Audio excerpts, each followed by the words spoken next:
السلام عليكم ورحمة الله وبركاته. أهلا بكم متابعينا الأعزاء في حلقة جديدة. تابعوا معايا نشوف المشكلة اللي جاية لي. ازيك يا عبد الرحمن؟ أنا بنت عندي 19 سنة. أنا طول اليوم ماسكة الموبايل ساعات بلا توقف. أول ما أصحى من النوم أول حاجة أعملها أفتح الشاشة، ستوريز، ريلز، فيديوهات، ألعاب. وبعدها بلا وعي ساعات بتمضي. حتى في الفصل كنت بلاقي نفسي ماسكة الموبايل أبص عليه بدل ما أركز في الدرس، وأهلي دايما كانوا بيزعقوا وقفي استخدام الموبايل. حياتي كلها بتضيع، وكنت أضحك وأقول عادي. لكن الحقيقة كل يوم كنت بفقد حاجة من حياتي. النوم اختل، ساعات كنت أنام 3 أو 4 ساعات بالليل بس، وأصحى تعبانة ودماغي مشوشة. الأكل بقي سريع ومش صحي، وكل يوم أحس إني فقدت نشاطي وحيويتي. الدراسة بقت مجرد أرقام في الكتب. كنت أحاول أذاكر بس أفتح الموبايل، فيديوهات جديدة، ردود على تعليقات، رسائل. كل مرة أقول لنفسي خدي دقيقتين بس، والدقيقة تتحول لساعات. وفعليا كل يوم كان بيعدي وأنا قاعدة في مكاني والعالم بيجري حواليا. أوقات كنت أقف وأبص في المراية معرفتش أتعرف على نفسي. شعوري بالفراغ كان قاتل. أحس إني مش أنا، مجرد نسخة من حياتي عايشة عشان الشاشة. وأصعب حاجة أول مرة حسيت بالصدمة الحقيقية، لقيت نفسي وسط الامتحانات. كل اللي ذكرته راح، كل اللي كنت حابة أعمله ضاع، صحتي اتأثرت ومفيش أي شعور بالإنجاز. قعدت أبكي على نفسي وقلت أنا ضيعت حياتي في حاجة فارغة. ساعات كلها راحت ومفيش فايدة. من اليوم دوه بدأت أحاول أسيطر على نفسي. أول خطوة خليت التليفون بعيد عني لما أذاكر أو أنام. الموضوع مش سهل، كل لحظة كان نفسي أرجع أفتح الشاشة، بس بدأت أحس بحرية حتى لو صغيرة. البداية كانت في خروج يومي، أكل صحي، رياضة صغيرة، حاجات بسيطة لكنها رجعت لي إحساسي بالوجود. البداية كانت في خروج يومي، أكل صحي، رياضة صغيرة، حاجات بسيطة لكنها رجعت لي إحساسي بالوجود. عبد الرحمن، سؤالي إزاي أقدر أسيطر على نفسي وأعيش يومي بوعي من غير ما أضيع تاني؟ إزاي أرجع أثق في قدرتي على ترتيب حياتي قبل ما الضياع يكمل؟ بصي انت، يعني المرحلة اللي وصلتي لها ألا وهي إدمان استخدام التليفون.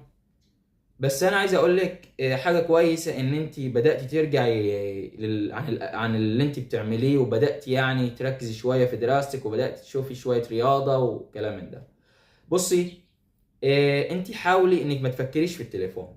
حاولي ما تفكريش في التليفون، وحاولي انك ما تستخدميش التليفون غير في الحاجات الضروريه بس.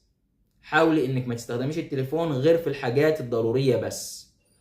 لان انت دلوقتي التليفون دلوقتي في حاجات كتير ملهاش اي لازمة، وفي حاجات كتير مهمة جدا. يعني مثلا انت تقدر تستخدميه في ايه تستفيدي بيه؟ مثلا الدراسة، المحاضرات، المذاكرة، الدروس. تقدري مثلا تسمعي محاضرة اونلاين، حصص اونلاين، مثلا اختبارات الاونلاين، حاجات زي كده. تقدر تستفيدي بيه.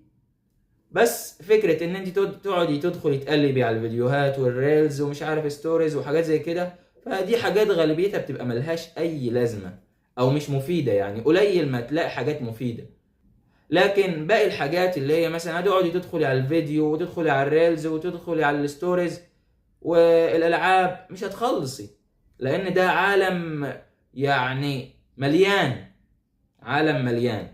فانا عايز اقول لك انت حاولي انك ابعدي عن التليفون وما تفكريش في استخدامه كتير. استخدميه في الحاجات المفيدة بس، وتبطلي تدمني استخدام الهاتف. حاولي تبطلي تمسك التليفون كتير. حاولي تبطلي تمسك التليفون كتير، وحاولي تبطلي انك تبصي على او يعني تستخدميه في حاجات ملهاش لازمة. حاولي تبطلي انك تستخدميه في حاجات ملهاش لازمة. يعني الترفيه مثلا يبقى وقت بسيط، وقت بسيط كده ترفي عن نفسك. وقت بسيط، يعني الترفيه يبقى وقت بسيط، وقت محدود، وقت محدود. لكن ما تقعديش بالساعات، لان التليفونات على فكرة اصلا مضرة. يعني مضرة اصلا للعقل ومضرة لحاجات كتير بتأذي البشر. يعني على قد ما هي مفيدة، على قد ما هي على قد ما هي ليها أضرار جانبية. وطبعا أكبر مشكلة بيعانوا منها الشباب دلوقتي والبنات إنه التليفون بيضيع وقتهم. فأنت حاولي يعني ما تستخدميش التليفون غير في أهم حاجة، أو في في الفايدة فقط. تمام؟ انت بتقولي لي ازاي اقدر اسيطر على نفسي واعيش، ازاي اقدر اسيطر على نفسي واعيش يومي بوعي من غير ما اضيع تاني. حاولي يعني اشغلي نفسك بالمفيد، دراستك، قربي من ربنا، صلي، اقرأ قرآن، وحاولي انك يعني ابعد عن التليفون شوية. ازاي ارجع اثق في قدرتي على ترتيب حياتي قبل ما الضياع يكمل؟ لا طبعا هتقدري تثقي في قدرتك، وهتقدري يعني تخططي ليومك وتخططي لحياتك، وهتقدري ترسمي حياتك زي ما انت عايزة. بس ده امتى؟ لما يكون عندك عزيمة وإرادة وإصرار، وانت ان شاء الله هتقدري. وحاولي انك تبعدي بقدر الامكان عن التليفون، يعني ما تستخدموهوش غير في الحاجات المفيدة بس. ومثلا بتحبي هواية معينة، روحي مارسي مثلا رياضة، روحي الجيم. مثلا بتحبي حاجة معينة، مثلا احضري كورس تعليمي في حاجة معينة، في لغة مثلا، حاجة تعليم عن الكمبيوتر. احضري حاجة زي كده، حاجات تعليمية. لكن بلاش حكاية التليفون وتضييع الوقت والفيديوهات والكلام من ده. أتمنى أني أكون أفدتك، وأتمنى أنك تعملي بالنصائح، وأشوفكم في حلقة جديدة، وإلى اللقاء.